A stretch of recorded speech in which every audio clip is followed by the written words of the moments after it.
If you were the strong child, this harsh psychology fact is going to hurt. Psychologists call this parentification. And once you understand it, you'll realize something uncomfortable about yourself. Your relationships, your boundaries, your sense of worth, all of it was shaped by a childhood that stole from you. But here's where it gets even worse. Psychology says children who grow up too fast don't become resilient. They become emotionally armored. They don't love carefully.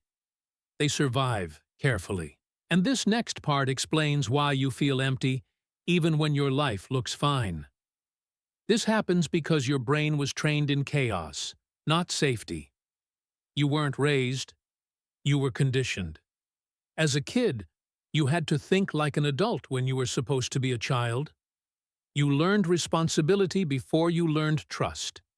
You learned silence before you learned expression. Your mind decided, if I don't protect myself, nobody will. So you became hyper-independent, hyper-alert, and emotionally closed off. Your brain does this to prevent abandonment. It keeps you prepared for disappointment before it arrives. That's why you struggle to relax.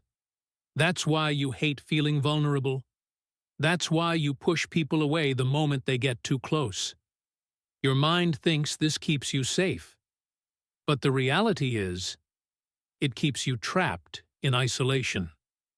If that hit you, good. Because you've been romanticizing your pain instead of facing it. If you want to break this cycle, start with this brutal truth. You don't need to be in control all the time to be safe.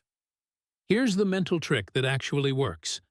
Let one person see you struggle. And don't perform strength for them. If it feels terrifying, that means it's working. You grew up fast to survive. Now it's time to slow down to actually live.